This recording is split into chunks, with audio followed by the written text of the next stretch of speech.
Esta es una memoria sonora de la reconstrucción histórica de Radio Nacional Córdoba.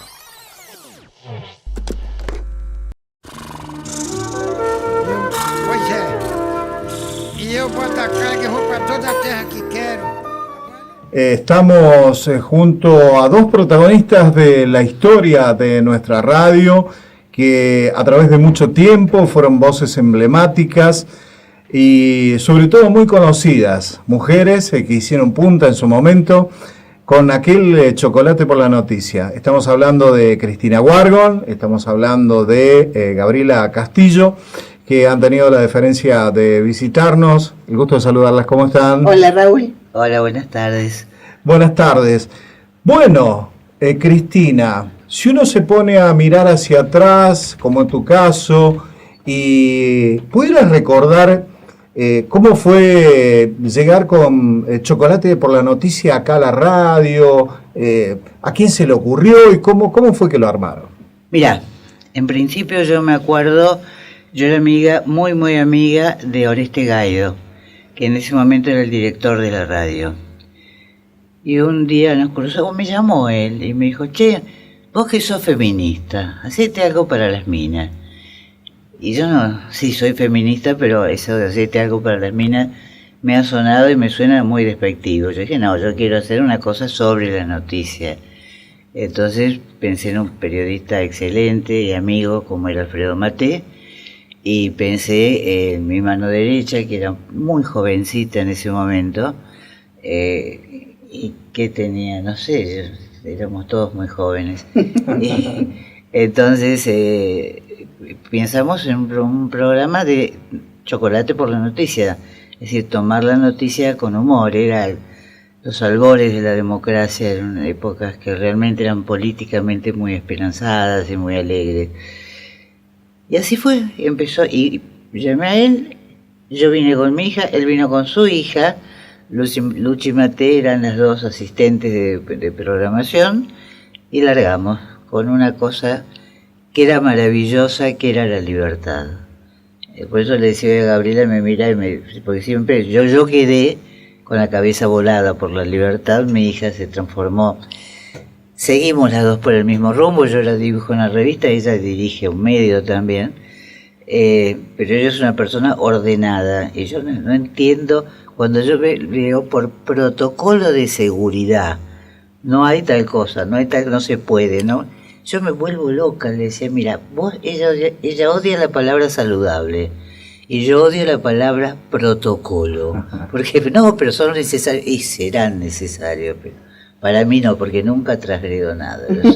Bueno, y en tu caso, Gabriela, ¿qué significó para vos estar en ese programa, joven? ¿Eran las primeras incursiones? Sí, creo que fue la primera experiencia laboral que hice. Y el programa era una parte de todo lo que significó el desembarco, digamos, de la democracia en Radio Nacional, ¿no? Cuando nosotras llegamos, prácticamente toda la programación estaba ocupada nada más que por música clásica, por la lectura del libro de Ana María Nadal. Éramos generaciones, parecía que entre una y otra hubiese habido 500 años, ¿no? Y nosotras terminaba, así, el público no terminaba de acostumbrarse a otro sonido de la radio. Fue bastante traumático para la audiencia eso, sobre todo porque nosotros teníamos una cortina musical que era de Hermeto Pascual, que irrumpía así de un modo como si estuviese zapateando sobre la mesa, y junto con eso, en realidad, todo el pensamiento democrático que ingresa en ese momento a Radio Nacional, ¿no? Junto con nosotros entrando, bueno, todos los programas que ocuparon la programación durante la dirección de Gaido, de mucho debate, de mucha reflexión, de mucho hablar, mucha palabra, y bueno, la música como en otro lugar, y además el ingreso de la música popular, ¿no? Que, bueno, todo fue bastante traumático para la audiencia, fue bastante traumático, me parece que también para las personas que habitaban la radio en ese momento, Y con las que nosotros, por ejemplo, nosotros entramos y estaba Oscar Luna, por ejemplo, era locutor. Nelly, bueno, ahora no, en este momento, por supuesto, y nuestro operador era Dávar, padre, abuelo, no sé, capaz que ya haya un nieto Dávar operando ahora en la radio. Eran personas que venían acostumbradas a otro ritmo y que costó entendernos, conocernos y aceptarnos mutuamente y poder convivir en la radio con todo eso nuevo, y se mantuvo parte, ¿no?, de la antigua programación y del personal. Y era efectivamente también la libertad, era un momento en el que al menos nosotras tuvimos una libertad que no habíamos tenido antes, me parece, en ningún otro medio. Posiblemente que yo casi no volví a tener hasta que no volví otra vez a Radio Nacional, años después. Y todo era efectivamente la esperanza de lo que la democracia nos iba a traer, era una revolución democrática, ¿no? Ahora por eso es tan difícil pensar. Yo escribí una nota ahora con el libro sobre el informe CONADEP Córdoba que presentó Mónica Ambort el viernes, y en la mitad que estaba editando la nota me di cuenta de que tenía que explicar qué era la CONADEP y qué había sido la CONADEP Córdoba, que posiblemente la mayor parte del público que lee mi medio no supiese, y algunos no recordasen, ¿no?, lo que había sido. Cristina, particularmente ustedes han descrito a la perfección lo que significaba el ambiente de la radio, esta propuesta nueva que ustedes traían. ¿Había miedo también de decir cosas, de hablar, en virtud de lo que había significado una etapa muy negra, muy reciente? Mira, éramos unas inconscientes, pero unas inconscientes que ahora, cuando me acuerdo, me da miedo, porque ahora me da miedo, porque me acuerdo que en ese momento estaba funcionando la CONADEP, y nosotros todos los días pasábamos lo que había ocurrido, y muy frecuentemente las chicas recibían llamados que decían: pero si sabía al aire que Gabriela era mi hija, dígale a su madre, no se ve, no, bueno.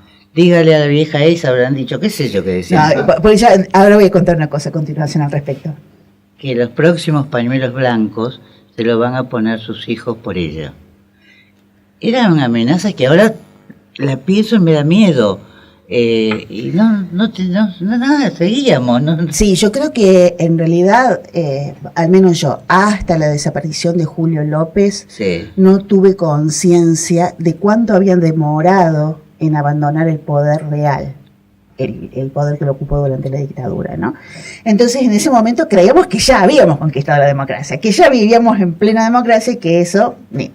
Y perdón, referido a lo que decía, nos tratábamos de usted en el micrófono, no se sabía que éramos madre e hija. Entonces, una de los llamados más frecuentes para insultarnos era que éramos lesbianas. Ah, mira. Sí, yo traje algunas cartas que después, si querés, te dejo alguna que tenga significación para la historia de la radio. Hay una carta, por ejemplo, que dice: pero Gabrielita, que es tan simpática, ¿cómo dice que es feminista? ¿Que acaso quiere ponerse traje y dejarse el bigote? Y esa acusación de que éramos lesbianas, yo al menos siempre la interpreté porque la sociedad de ese tiempo concebía el humor, y el humor siempre tiene el respaldo de la inteligencia, solo como una cualidad de los varones, ¿no? Entonces, si éramos capaces de hacer eso, algo muy masculino tenía que haber en nosotras. Esa fue la interpretación que yo hice pero era el insulto más frecuente después de estas cosas de que nos iban a desaparecer, hacer jabón también varias veces, porque un remoto pasado en un campo de concentración que tenemos, pero también mucho judías de mierda era... Perdón, no remoto pasado, eran mis tíos, mis primos. A ver, yo no pasé por 2 holocaustos, o sea que no me mezquines holocausto, por favor. Temporalmente. Ahora, Eso tiene que ver también, lo que contaban, las reacciones aquí dentro de la radio, que uno imagina lógicamente, y cómo impactaban el resto de la escena radial en Córdoba. ¿Los programas cómo eran? ¿Ya habían iniciado esta etapa? ¿Era mucho más desacartonado el espectro radial? ¿Ya se estilaba un poco más de lo que ustedes hacían?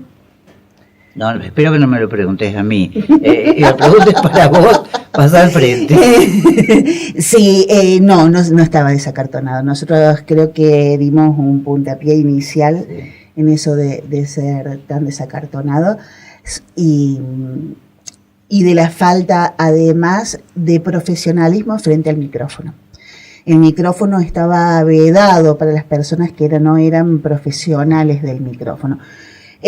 Había muy pocos casos y aún, digamos, salvo los periodistas, por supuesto, y aún así, no todos los periodistas podían hacer micrófono en las radios, ¿no? La mayor parte de los periodistas estaba en la redacción y las noticias las leían los locutores.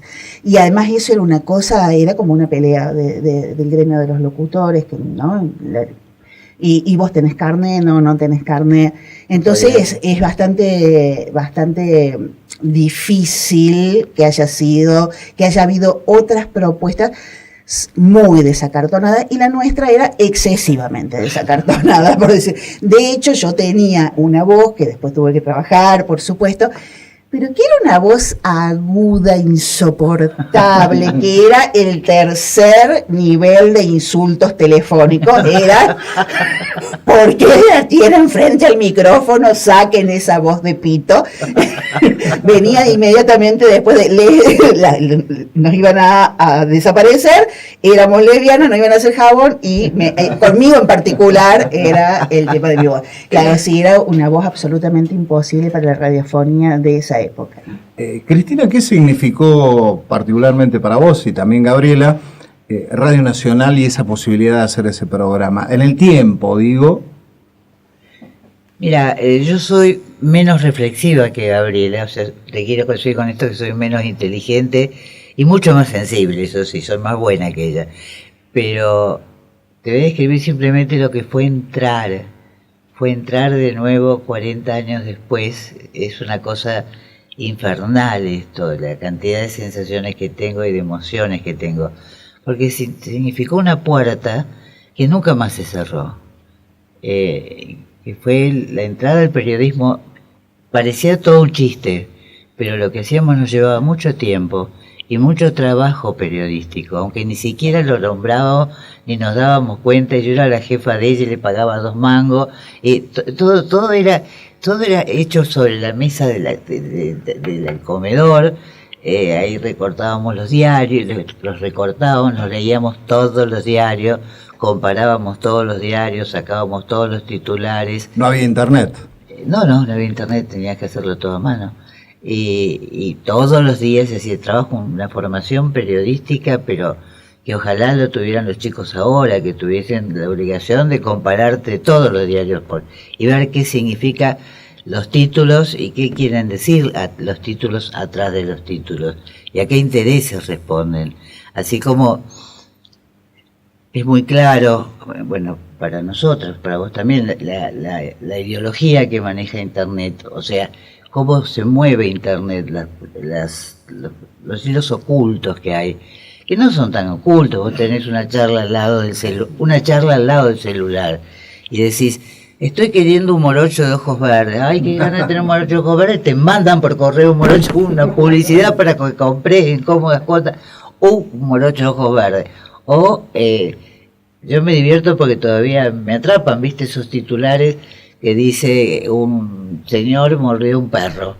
Entonces, ¿cómo? ¿Cuándo? ¿Dónde? Y estás 4 horas con la noticia que te da vuelta y vuelta y vuelta y no te dicen ni dónde el perro ni dónde nada, porque lo que se paga es el tiempo que el lector está adentro del sitio, del lugar que vos tengas.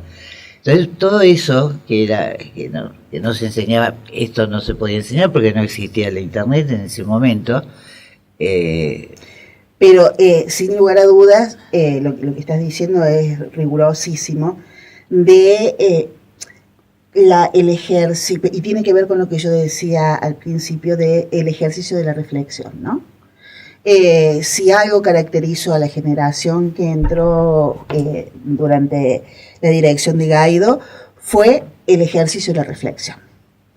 Éramos personas que no, es cierto, no existía internet, no podíamos repetir como escuchamos a tantísima gente ahora, sobre todo en la televisión, ¿no? La radio continúa siendo como un reservorio, me parece, del pensamiento de distintos tipos, obviamente, pero es infinitamente más reflexiva que la televisión.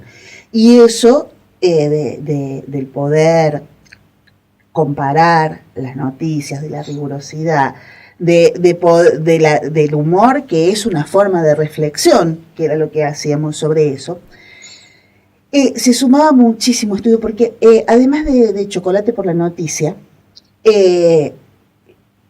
Cristina, y junto a Erio Baudaña, hicieron un programa que se llamó 20 Notables de Córdoba. 20 Notables de Córdoba. 20 Notables de Córdoba, 20. Se llamaba con unos títulos que imagino y lo habrá elegido Claudio Fantini, ¿no? Ese título. Y eran programas donde, por ejemplo, se lo entrevistó al gobernador, se lo entrevistó a Angelos, se entrevistó a Pagani, se entrevistó a De la Sota, o sea, hasta ahí me llega la memoria. Bueno, los 20 más notables de ese momento. Y para eso, yo estaba en el equipo de producción también ahí, el trabajo de estudio, que no se podía googlear, ¿no? Era pedir en el diario, lo que quedaba del diario Córdoba, a ver si nos prestaban en la carpeta de archivos que había ahí, y hablar para escuchar, y distintas versiones sobre ese personaje que iba, y ahí ocurrieron también momentos históricos. ¿Cómo cuáles?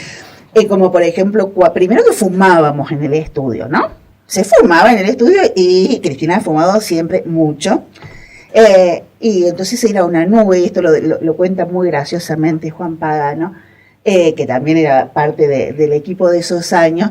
Dice que era una nube todo el estudio, una nube de humo, y ahí entre un pucho y otro, Angelos trataba de ver algo detrás de sus anteojos, cuando Angelos, que bueno, una de esas merecería una descripción, que lo googleen por favor, ahora que se puede, pero que era un señor muy aseñorado, mínimo para decir de él, ¿no? Entonces Cristina le dijo: y dígame, doctor, ¿usted qué piensa de la virginidad? Y entonces se le salieron los ojos a través de los anteojos de culo botella que usaba. Dijo: me está preguntando por la virginidad de la mujer. Y Cristina le dijo: ¿ah, sí? Cuénteme. Y había venido con un equipo, y habían tirado un cable abajo a la dirección, estaba todo el equipo, no sé de qué. Porque eso se grababa, no salía en vivo, claro. Y entonces estaban escuchando el retorno abajo, claro, en la dirección. Casi le dio un infarto.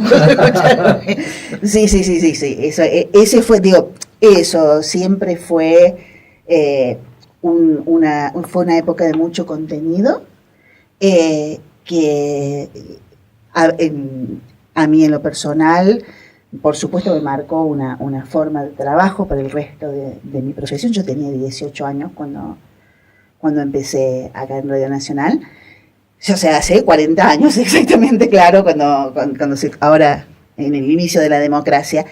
Y fue también, en lo personal, un aprendizaje excesivamente veloz de cómo correspondía manejarse y cómo eran las relaciones políticas, ¿no? Y todo lo que después, cuando uno crece en el periodismo, ya nada en eso, ¿no?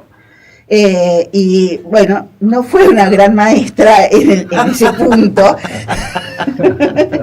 Yo me acuerdo que éramos tan irresponsables, pero tan irresponsables de que el periodismo maneja poder. Y si vos tenés un alto rating, tenés un alto poder. por ejemplo, no nos dábamos cuenta. Estábamos transmitiendo y venía no me acuerdo quién era, dice, habló el doctor Angelos, que era el gobernador. Así, lo menos que te y dele saludos de parte nuestra. Bueno, nosotros habíamos dicho cualquier cosa, habíamos dicho, si podemos decir esto, y sí, lo digamos, si total el gobernador no nos va a estar escuchando. Y el gobernador estaba escuchando, llamaba y nos hacía saber que sí, estaba escuchando. Pero no lo hacíamos pasar al aire, ¿viste? Por lo menos, ¿sí? No, nada, nos parecía fantástico. Y una vez nos invitaron varios, ¿te acuerdas que fuimos a una cena que después me di cuenta cómo era la mano? 20 años después me di cuenta que era una mano de manejo político, porque claro, había intereses políticos ahí, como teníamos mucha fuerza, pero no sabíamos, yo me hago responsable porque yo era la madre y la profesional experimentada. No, yo no tenía experiencia en radio, pero la libertad me parece. Claro, y vos también porque eso se midió cuando estábamos cuando pasamos porque de acá hicimos un paso a Radio Universidad. Después volvimos a Radio Nacional, mientras hacíamos juntas otro programa en LB3 que se llamaba Café Doble. Y bueno, de acá después ella ya se fue al exilio, a Buenos Aires. Pero ese paso que hicimos en universidad, había mediciones de audiencia y duplicábamos la audiencia en el momento en el que entrábamos. O sea que había encendido específico para el programa. Realmente no éramos conscientes de nada de eso. Por suerte. Y decíamos brutalidades como, bueno, también muy propias de la juventud. Claro. ¿Cuánto tiempo duró Chocolate? Desde el principio de la democracia hasta que asumió Menem. Cuando asumió Menem, se echaron. Decía Gabriela. Nos han echado de varios lados. y varias veces, a veces del mismo lado, como me ha pasado a mí en esta casa. Gabriela, somos una empresa con una larga experiencia en fracaso. Claro, sí. Cuando asumió Menem, a mí me echaron de tercero. Eso es mucho que te echen de una ciudad. Sí, cuando asumió Menem, LB3 era también una radio nacional en ese momento. Y nos echaron de las dos radios. Sí. Se quedaron sin trabajo. Sí. La verdad, ahí es donde finalmente ella se va a Buenos Aires y yo estuve trabajando. Vos te habías ido de casa ya. No me hagas sentir culpable porque vivías sola. Y yo me fui a trabajar con Ronnie Vargas a la televisión. Sí. Y ese nuevo cambio que hubo en Nacional, con la llegada del menemismo, con el ingreso, por ejemplo, de Julio Marvis como el director y el mandamás aquí de la radio, ¿cómo lo visualizaron ustedes? Porque después llegó incluso una buena etapa en términos de audiencia para esta radio, con la propuesta que traía, por ejemplo, Marvis, pero uno supone que ya el trato y el aire era distinto en esa época, ¿no? Con la llegada del menemismo. No estábamos. Claro, ella ya estaba en Buenos Aires y yo estaba fuera de la radio. Lo que puedo decir es, porque después yo tuve la suerte de volver durante, no sé, estuve 7 años más después, hasta que asumió Macri. Y que volvió a pasar exactamente lo mismo, volvimos a quedar afuera. No, pero ella volvió sola, yo estaba allí. Sí, claro. Y lo que hay es, cuando preguntaste recién qué pasa acá al entrar, qué fue Nacional, y para mí es el gran amor de mi vida. Entonces, en las veces en las que me ha tocado estar separada, es un dolor muy profundo. Fue un dolor profundo abandonar este espacio y sobre todo que este espacio fuese abandonado por eso que pasó, por todas esas ideas que teníamos de la libertad, la reflexión, todo lo demás, en el momento en el que asume Menem, y volvió a ser muy duro, que sucedió casi calcadito en el momento de la asunción de Macri, ¿no? ¿Cómo sería hoy Chocolate por la Noticia? ¿Sería posible? ¿Cuánto ha cambiado para que, en todo caso, tuviera que ser distinto? No, pregúntale a ella, que lo primero que le dije, negra, vamos a hacer de nuevo Chocolate. Y me dijo, no, sos muy irresponsable. No, no, a ver, yo me siento, hay un problema conmigo muy serio, porque mi cuerpo cumple años, pero yo no termino de cumplir años. Entonces para mí todo se puede volver a hacer, se puede emprender. Ahora acabo de largar el tema de la revista, todo lo demás. Y ya le digo, Gabriela, no me está dando el cuerpo mucho para levantarme, no tengo oxígeno porque tampoco he dejado de fumar, un desastre. Pero la que ha crecido realmente es Gabriela.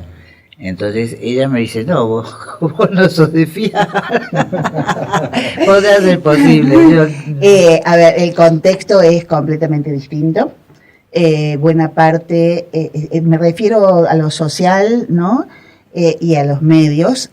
Buena parte del éxito que tuvimos, y no digo solo esa duplicación de audiencia, sino esas carpetas y carpetas que todavía guardo. Y no tenés, a mí, cartas. no te llegan cartas, a mí me llegan comentarios de lectores de Alemania, por ejemplo. Que todavía dicen alguna, sí, eso que la gente se tomase, y todos los días llegábamos y nos encontrábamos pilas de cartas de gente que se había tomado el trabajo de escribir en papel y ir al correo y mandar, o de traer personalmente. A ese éxito me refiero. Estaba directamente asociado a que estábamos abriendo un camino. Estábamos abriendo ese camino democrático, estábamos abriendo ese camino de la reflexión, en algún sentido también, de la comunicación comunitaria. Es un poco, no corresponde porque es como son de palabras de siglos distintos, ¿no? Pero esas vías de expresión que tenía la gente y que nosotros las leíamos pero las leíamos como el diario, o sea, las leíamos en casa, las subrayábamos las partes más importantes y cuando veníamos al día siguiente las leíamos a todas. No había una vía más comunitaria, un espacio más socializado de la comunicación que ese. No existía. Bueno, hoy las redes han socializado por suerte todo, han abierto todo. Nuestro atrevimiento hoy, somos unas viejas de mierda, pero una cosa tremenda, y a cada rato estamos tratando de corregirnos mutuamente en eso de decir, oh mamá, no, ese chiste atrasa 20 años. ¿No? Entonces, ni el contexto comunicacional, ni el contexto social permitirían una revisión. Es como tratar de escuchar una canción romántica, ni siquiera esas canciones que permanecen en la historia, ¿no? Que se consagran como clásicos. Una canción de Nicola Di Bari, de las que ya nadie recuerda, digamos. Y por otro lado, sí, lamento darte esa noticia. Y bueno, por supuesto, ¿no? Caminos profesionales y personales completamente diferentes. Les voy a pedir, para finalizar esta hermosa entrevista que ustedes nos están dando, que traten de recordar, así como recién se acordaron al paso, aquello con Angelos, y otras cosas que recordaron, alguna anécdota de ese programa que en este momento le venga a la memoria, que merezca ser rescatada y que de alguna manera, también pinte de cuerpo entero lo que significaba esa época, porque realmente es un placer escuchar cómo se puede revisar el pasado y darle su justa valoración. Así que la primera que se acuerda de una anécdota, la escuchamos. Por la mitad. Voy a reservar el nombre del político porque no quiero, porque terminamos amigos y se acabó. Pero estaba fuera de... No trabajábamos con guión. O sea, teníamos muy guionado, teníamos las noticias, pero después salíamos al aire. Y yo voy, lo nombro, y esta salvaje me contesta con un jingle que tenía en ese momento. Que era la municipalidad. Sí, la municipalidad, que decía, a la basura, con la basura, tengamos nuestra. Sí. ¡Ay! Dije yo, no, por favor, yo no lo quería, en ese momento no éramos amigos. Pero no se decía eso a esa persona, la basura con la basura, tengamos limpia nuestra ciudad. Ahí me pusiste el pelo de punta realmente. Yo recuerdo a los oyentes, y eso es una cosa curiosa. Había oyentes, por supuesto, que nos escribían todos los días. Había un oyente firmado como Ricardo III, que nos escribía todos los días. Y había una oyente que sigue siendo oyente de la radio, que se llama Guillermina Tisera, que con la misma frecuencia con la que ahora habla a los programas de Radio Nacional, nos hablábamos cuando éramos parte de esta casa. Y otra anécdota muy graciosa fue cuando en un momento nos nombraron padrinos de la fiesta del chocolate alpino, la primera fiesta del chocolate alpino que se hacía en Villa General Belgrano.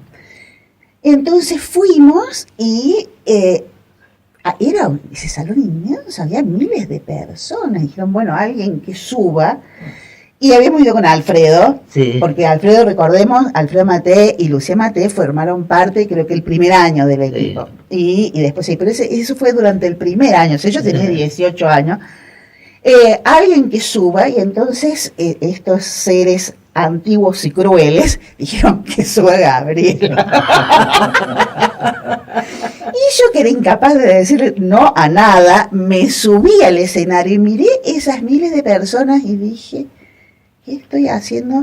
Y cuando me acerqué al micrófono dije, bueno, me di cuenta que nadie escuchaba nada. Entonces hablé con una tranquilidad, pero con una tranquilidad dije cualquier cosa, lo agradeció que estábamos, yo, y que nos íbamos a robar todo el chocolate que había, nos íbamos a llevar a casa, y eso me sirvió para el resto de la vida. Para el resto de la vida. Que nadie escucha nada. Exactamente, aprendí que nadie, en general, nadie escucha nada y que importa bastante poco lo que uno diga ante miles de personas.